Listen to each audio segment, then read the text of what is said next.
Hello बच्चों, स्वागत है आपका कटारी फार्मेसी डी फार्म की एक और नई वीडियो में। जैसे कि आपको पता है कि हमने सारे सिलेबस का रिवीजन स्टार्ट किया है, तो आज हम पढ़ेंगे चैप्टर सेकंड जिसका नाम है क्लासिफिकेशन ऑफ प्रोडक्ट्स। मतलब प्रोडक्ट्स को किस किस पार्ट्स में क्लासिफाई किया गया है। तो बेसिकली आज हम वही पढ़ने वाले हैं, प्रोडक्ट्स का क्लासिफिकेशन क्या क्या है। और अगर किसी भी टाइप के सब्जेक्ट नोट्स चाहिए तो कटार फार्मेसी का ऐप आप डाउनलोड कर सकते हो, जिसका लिंक डिस्क्रिप्शन में भी मिल जाएगा और प्ले स्टोर से भी डायरेक्टली डाउनलोड कर सकते हो। और जैसे कि आपको पता है कि होली है, तो अगर आप मेरा coupon code DK20 specially use करते हो कटार फार्मेसी के ऐप पर कोई भी नोट्स परचेज करने के लिए, तो आपको मिलेगा स्पेशल डिस्काउंट। तो जल्दी से जाइए और कूपन कोड यूज कीजिए और नोट्स परचेज करके पढ़ाई स्टार्ट कीजिए।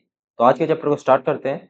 तो सबसे पहले जानते हैं कि क्लासिफिकेशन ऑफ प्रोडक्ट्स बेसिकली होता क्या है। तो crude drugs are obtained from natural sources like plants, animals and minerals. तो क्रूड ड्रग्स जो होती है वो नेचुरल सोर्सेज से हमें ऑब्टेन होती है, जैसे कि प्लांट्स हो गए, एनिमल्स हो गए और मिनरल्स हो गए। क्रूड ड्रग्स प्राकृतिक स्रोत जैसे पौधों, जानवरों और खनिजों से प्राप्त होते हैं। Since there are many crude drugs, they are classified into different groups to make study, identification and understanding easier. मतलब इसका मतलब ये है कि जैसे क्रूड ड्रग्स बहुत डिफरेंट डिफरेंट टाइप्स की होती है, डिफरेंट अमाउंट के अंदर होती है और बहुत बड़े अमाउंट में होती है। तो उन्हें डिफरेंट ग्रुप्स के अंदर क्लासिफाई किया है ताकि उन्हें पढ़ना आसान हो, उन्हें आइडेंटिफाई करना आसान हो और उन्हें समझना आसान हो सके। क्योंकि क्रूड ड्रग्स की संख्या बहुत अधिक होती है, इसलिए इन्हें अध्ययन और पहचान को आसान बनाने के लिए विभिन्न समूहों में वर्गीकृत किया जाता है। इसके बाद है पर्पस ऑफ क्लासिफिकेशन की। क्लासिफिकेशन का क्या पर्पस था। तो इजी टू स्टडी मतलब उन्हें पढ़ने में आसानी हो, पढ़ाई में आसान हो। इजी टू आइडेंटिफाई पहचान करना आसान हो, उन्हें आइडेंटिफाई करना इजी हो। इजी टू रिमेंबर याद रखना आसान हो उन्हें, क्योंकि डिफरेंट डिफरेंट टाइप्स के हैं, तो उन्हें अगर एक जगह क्लासिफाई करके रखेंगे तो उन्हें याद करना आसान हो जाएगा, रिमेंबर करना आसान हो जाएगा। इजी टू कंपेयर और कंपेयर करना भी आसान हो जाएगा कि इसके कंपैरिजन में ये ड्रग क्यों अच्छी होती है या फिर क्या डिफरेंसेस होते हैं। इसके बाद में टाइप्स ऑफ क्लासिफिकेशन की बात करें तो there are 6 main types of crude drug classification. तो क्रूड ड्रग्स के क्लासिफिकेशन के 6 मुख्य प्रकार होते हैं, वो हम बेसिकली जानते हैं। सबसे पहले है अल्फाबेटिकल, जिसे वर्णानुक्रम भी बोलते हैं। टेक्सोनोमिकल आता है, जिसे वनस्पति वर्गीकरण बोलते हैं। मॉर्फोलॉजिकल आता है, जिसे आकार या भाग के आधार पर क्लासिफाई किया जाता है ड्रग्स को। फार्माकोलॉजिकल होता है, जो प्रभाव के आधार पर होता है। और केमिकल होता है, जिसके अंदर रासायनिक घटकों के आधार पर क्लासिफाई किया जाता है क्रूड ड्रग्स को। और कीमोटेक्सोनोमिकल, जिसके अंदर रसायन और वनस्पति दोनों के आधार पे क्लासिफाई किया जाता है। सबसे पहले जानते हैं alphabetical classification. In this method drugs are arranged in alphabetical order A to Z according to their English और लैटिन नेम्स। मतलब इस मेथड के अंदर जो क्रूड ड्रग्स होती है उन्हें बेसिकली अल्फाबेटिकल ऑर्डर में अरेंज किया जाता है। मतलब A B C D A to Z order में अरेंज किया जाता है, उनके इंग्लिश और लैटिन नेम्स के अकॉर्डिंगली। इस विधि में ड्रग्स को उनके इंग्लिश से लैटिन नेम के अनुसार A to Z क्रम में रखा जाता है। एग्जाम्पल की बात करें तो जैसे बेलाडोना, शिंकोना, डिजिटलीस है। तो इसमें बेलाडोना में बी पहले आता है और शिंकोना में सी बाद में आता है। तो बी को पहले रखा जाएगा सी के कंपैरिजन में, और डिजिटलिस को सी के बाद में रखा जाएगा क्योंकि डी सी के बाद में आता है। एडवांटेजेस की बात करें तो वेरी सिंपल, ये बहुत आसान होता है, याद करने में ईजी होता है, समझने में भी ईजी होता है। Easy to find drugs in pharmacopoeia, और फार्माकोपिया में जो ड्रग्स है उन्हें फाइंड करना भी आसान हो जाता है। डिसएडवांटेज की बात करें तो does not know scientific relationship, मतलब इनका कोई वैज्ञानिक संबंध नहीं होता है। मतलब ऐसा नहीं है कि इनका कोई रिलेशन है इसलिए ड्रग्स को पास पास रखा गया है, बल्कि अल्फाबेटिकल ऑर्डर में रखा जाता है क्योंकि बी पहले आता है, सी बाद में आता है। तो इनका कोई साइंटिफिक रिलेशन नहीं होता है, तो ये एक डिसएडवांटेज है।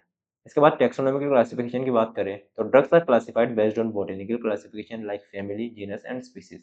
तो इसमें ड्रग्स को पौधों की फैमिली, जीनस और स्पीसीज के आधार पर वर्गीकृत किया जाता है। मतलब जो ड्रग है वो कौन से फैमिली की है, उसके जीनस क्या है और स्पीसीज क्या है, इस बेसिस पे क्लासिफाई किया जाता है।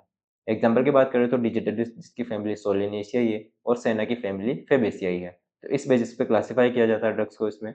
एडवांटेजेस की बात करें तो शोज नेचुरल रिलेशनशिप, मतलब प्राकृतिक संबंध बताता है कि हो सकता है फैमिली सेम हो या फिर रिलेटेड फैमिली की हो। डिसएडवांटेज की बात करें तो does not tell which plant part is used, मतलब ये ऐसा नहीं बताता है कि कौन सा प्लांट पार्ट यूज किया गया है ड्रग्स के अंदर। इसके बाद में आता है मॉर्फोलॉजिकल क्लासिफिकेशन, जो कि आपके लिए बहुत इंपॉर्टेंट है एग्जाम पॉइंट ऑफ व्यू से भी। तो drugs are classified based on the plant part use, मतलब इसमें ड्रग्स को क्लासिफाई किया जाता है कि कौन से प्लांट का कौन सा पार्ट यूज किया गया है ड्रग के अंदर। इसमें ड्रग को पौधे के जिस भाग से प्राप्त किया जाता है उसके आधार पर वर्गीकृत किया जाता है। एग्जाम्पल की बात करें तो लीव्स हो गया, जैसे सेना और डिजिटलिस हो गया जिसमें लीव्स यूज की जाती है मेडिसिन के अंदर, क्रूड ड्रग्स के अंदर। बार्क हो गया तो शिंकोना और सिनेमन की हो गई। रूट रोवोल्फिया और जिंगर। और फ्लावर की बात करें तो क्लोव और सेफ्रॉन। एडवांटेजेस की बात करें तो most simple and commonly used, मतलब सबसे आसान होता है ये और सबसे अधिक उपयोग होने वाला मेथड होता है, क्योंकि इसके अंदर प्लांट पार्ट पता होता है हमें कि कौन सा प्लांट पार्ट यूज कर रहे हैं।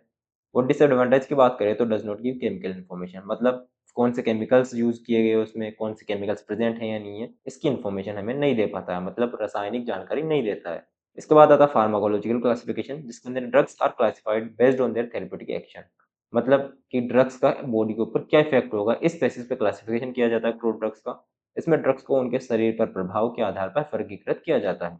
तो जैसे कि मैंने बताया था कि कौन सा थेरेप्यूटिक इफेक्ट होगा किस ड्रग के अंदर, उस बेसिस पे इसे क्लासिफाई किया जाएगा इसके अंदर। एग्जाम्पल की बात करें तो जैसे कार्डियक ड्रग होता है, वो डिजिटलिस होता है, लेक्सेटिव में सेना आता है और सीएनएस स्टिमुलेंट में टी और कॉफी आते हैं। एडवांटेज की बात करें तो यूजफुल फॉर ट्रीटमेंट, मतलब ये ट्रीटमेंट के लिए या फिर उपचार के लिए उपयोगी होती है, क्योंकि हमें पता होता है कि कौन-कौन से थेरेप्यूटिक एक्शंस हैं, कि सिर दर्द में कौन सी देनी होगी या फिर फीवर है तो कौन सी देनी होगी। और अगर डिसएडवांटेजेस की बात करें तो वन ड्रग में है मल्टीपल एक्शन, तो एक ड्रग के मल्टीपल एक्शंस हो सकते हैं इसके अंदर। हो सकता है कि हमने एक ड्रग दी, उसका ज़रूरत थी सिर्फ सिर दर्द की, और हमने ऐसी ड्रग दी जिसके अंदर सिर दर्द की भी हो गई, बॉडी पेन की भी हो गई और फीवर की भी हो गई।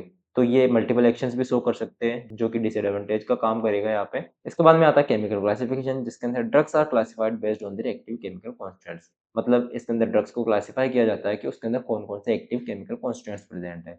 इसमें ड्रग्स को उनके एक्टिव केमिकल कॉन्स्टिट्यूएंट्स के आधार पर वर्गीकृत किया जाता है। एग्जाम्पल की बात करें तो अल्कलॉइड्स हो गया, जिसके अंदर मॉर्फिन और क्विनोन आता है। ग्लाइकोसाइड्स में डिजिटलिस होता है। वोलेटाइल ऑयल्स में क्लोव हो गया और टेनिन्स में आंवला हो गया। एडवांटेज की बात करें तो मोस्ट साइंटिफिक मेथड, मतलब सबसे वैज्ञानिक मेथड होता है, क्योंकि इसके अंदर केमिकल्स पता होता है हमें। डिसएडवांटेज की बात करें तो डिफिकल्ट टू आइसोलेट केमिकल्स, मतलब केमिकल्स को आइसोलेट करना बहुत कठिन होता है, ये एक डिसएडवांटेज होगा यहाँ पे। इसके बाद आता है लास्ट कीमोटैक्सोनॉमिकल क्लासिफिकेशन, मतलब classification based on relationship between plant family and chemical constituents. मतलब इसके अंदर क्लासिफिकेशन किया जाता है कि प्लांट की फैमिली है, उसके बीच में रिलेशन क्या है और उसके अंदर क्या-क्या केमिकल कॉन्स्टिट्यूएंट्स प्रेजेंट है। इसमें क्लासिफिकेशन प्लांट फैमिली और केमिकल कॉन्स्टिट्यूएंट्स के संबंध के आधार पर किया जाता है।